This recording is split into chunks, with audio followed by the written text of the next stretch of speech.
অহল্যার ওখানে এরকম কী বলছে খবরের বই, এর মধ্যে অনেক কিছু আছে। এরাও অষ্টাদশ শতনাম, তারপরে এই যে হনুমান চালিসা, এই সব অনেক আছে, অনেক কিছু আছে। এই দেখো কৃষ্ণের জন্ম হলে সেই যেটা পরে পরে সেই সব আছে।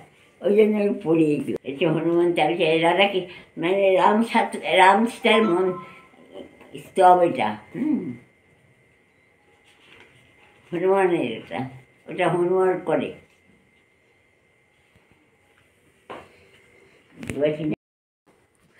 আমাদের পড়লে কি হবে? ওকে আমরা পড়লে কি হবে? ভর্তি তাই এছাড়াও না, বলছি আমরা পড়লে কি হবে? কী হবে? ভালো হবে। ভালো করলে ভালো হয়, খারাপ করলে খারাপ হয়। এগুলো সব ভালো। ভগবত এখানে দেখো কৃষ্ণের দুটো মূর্তি। কৃষ্ণ বলতে আমাকে যে পড়া করবে সবাইকে করা হবে। কৃষ্ণ নারায়ণ তো কৃষ্ণ নারায়ণ রাম সীতা একই জন সব জন্ম নিয়েছে বারে বারে, তাই জন্যে একই মানেছে যে আমাকে যে ডাকবে সে সবাইকে পাবে। যেমন আসলে হচ্ছে নারায়ণ, লক্ষ্মীনারায়ণ প্রথম, তারপরে সব কৃষ্ণ। লক্ষ্মীনারায়ণ তো নিজের থেকে সৃষ্টি হয়েছে, কৃষ্ণও নিজের থেকে সৃষ্টি হয়েছে। প্রথমে নিজের থেকে সৃষ্টি হয়েছে, তারপরে অনেকবার সৃষ্টি হয়েছে। বলে আমি যতবার হয়েছি অনেকবার হয়েছি, কিন্তু আমার মতন কেউ বারে বারে জন্ম জানতে পারে না, বুঝলে? জন্ম নেয় কেন বলে আমি যখন জন্ম নিই মানে খারাপদের ধ্বংস করার জন্যে আর ভালোদের ভালো করার জন্যেই জন্ম নিই। যখন দেখি খারাপরা তারা ভালোদের ক্ষতি করে, তখনই আমি জন্ম নিয়ে ওই খারাপদের নষ্ট করি, দিয়ে ভালোদের ভালো করি, বুঝলে? সেই জন্য কৃষ্ণ বারে বারে জন্ম নেয়, অধর্মদের নষ্ট করার জন্যে, আর ধার্মিক যারা তাদের ভালো করবার জন্য। ওই অধর্মরা আসলে মানে ধার্মিকদের নষ্ট করে, সেই জন্যেই উনি জন্ম নেন। অধার্মিকদের নষ্ট করে ধার্মিকদের ভালো করে। ওই যে রাম অবতার হয়েছিল কেন? রাবণ তো অধার্মিক। রাবণ খুব ক্ষতি করতো সবার, মানুষকে ধরে ধরে মারত, খেত, ওরা তো রাক্ষস, সব করতো। সেই জন্যই নারায়ণ নিজে জন্মগ্রহণ করেছেন মানুষ রূপে। ওনার ছিল ওই যে ব্রহ্মা ওরা তপস্যা করে, ওই রাক্ষসরা তপস্যা করে না, সে ব্রহ্মার কাছে ভালো ভালো বর পায়, পেয়ে এরকম করে, বুঝলে? মানুষের ভালোদের ক্ষতি করে।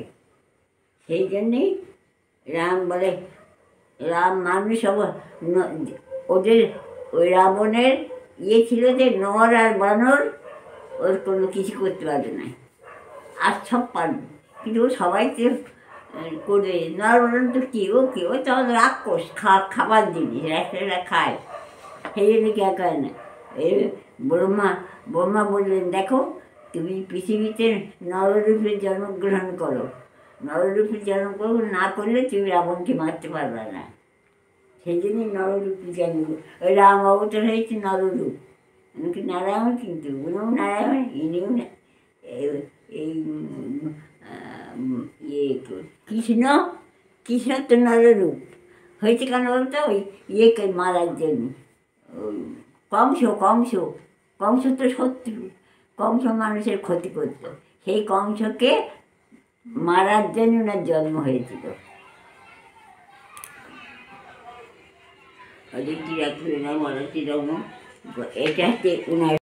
এটাই হচ্ছে কথা, জানেন তো? মানে আমরা কাউকে যদি সম্মান করতে না পারি, অসম্মানও কিন্তু কাউকে করা উচিত না, সেটা কিন্তু আমাদের কারোর কোনো অধিকার নেই, সেটাই আমাদের মানে মনে রাখা উচিত, তাই না? কারণ সম্মান প্রত্যেকটা মানুষের নিজস্ব সম্মান প্রাপ্য, যে যেমনই হোক। এবারে হতে পারে আমি তাকে সম্মান দিতে পারছি না, হতেই পারে, তো কি দরকার তাকে আমি অপমান করব? সে রাইট আমাকে কেউ দেয়নি, আর সে রাইট আমার নেইও। আমি সেটা করতে পারি না, করা উচিত না কারোর, সেটা কেউই করতে পারে না। তাই জন্য ওই জন্যই বলছি, সম্মান দিতে না পারি, মানে অসম্মান করার অধিকারও কিন্তু নেই। আর কেউ কিন্তু আমার ইচ্ছে মতন কেউ তার সময়টাকে বা তার কাজটাকে সে করবে, সেটাও মানে আশা করাটাও কিন্তু ঠিক না, তাই না? তাকে তার মতন করে মানতে দিতে হবে। ভগবানকে আমরা কি সবাই একরকমভাবে মানি? এক একজন এক এক রকম রূপে মানে, মানে এক এক রকমভাবে মানে। যেমন আমার শাশুড়ি মাই তার মতন করে সে ভগবানকে মানে। এবার সেই মানাটা তো সবার সাথে নাই মিলতে পারে, কিন্তু তাই বলে তো সেটা খারাপও নয়, বা আমি সেটা সেখানে জোর করতেও পারি না যে না তোমাকে আমার মতন করেই মানতে হবে। কিছু অ্যাডজাস্টমেন্ট আছে অবশ্যই, কিন্তু তাই বলে আমার মতন করে পুরোটা হবে সেটা করা যায় না, তাই না? আর ওদিকে তো দেখলেন আমার হাজব্যান্ড ইয়ে করছে, যোগা করছে, একটা যোগা ম্যাট কেনা হয়েছে। তো যে যখন টাইম পায় সে তখনই সেটা ওটাতে বসেই যোগাটা করে নেয়। তারপরে তো আমি এই ছাদে চলে এলাম, ছাদের কিছু কাজকর্ম ছিল, কাঁচা ধোয়া সব হয়েছে, উল্টে পাল্টে দিলাম, দিয়ে তারপরে চলে এসেছি এই নিচে ময়লাটা ফেলতে। তো ময়লাটাই মানে চেষ্টা করি সঙ্গে সঙ্গেই ফেলে দেওয়ার, তা না হলে জমিয়ে নিয়ে পরেই ফেলি। আর ময়লা ফেলতে এসে দেখছিলাম যে গাছে পাকা পেঁপে হয়েছে, মানে একদম পুরো পাকেনি। এবার আমরা বোঝার আগেই না পাখিরা বুঝে যায়, আর ওরা অমনি ঠুকরে দেয়। তাই চেষ্টা করি যে পাখিদের আগে যদি আমরা ওটাকে নিতে পারি, নাহলে ওদেরই এঁঠো জিনিস আমাদের নিতে হয়, কারণ একটুখানি ঠোকরায় তো অত বড় পেঁপেটা মোটামুটি, তো ফেলে দিয়ে ওটা দিব্যি আরামসে খাওয়া যায়। তো সেটাই দেখছিলাম তাই। আজকে সকাল থেকে ভীষণ রোদ উঠেছে, ভীষণ মানে রোদে বেশিক্ষণ আর থাকা যাচ্ছে না এমন অবস্থা। আজকের ভিডিওটা বেশি কিছু বড় করলাম না, এই পর্যন্তই রাখলাম। আর আমার শাশুড়ি মায়ের বক্তব্য তো তোমরা শুনলে সবাই। তো আর কি বলবো, এই হচ্ছে, এই নিয়েই সংসার, এই নিয়েই চলতে হবে। তাহলে আবারও দেখা হবে নেক্সট ভিডিওতে। টাটা।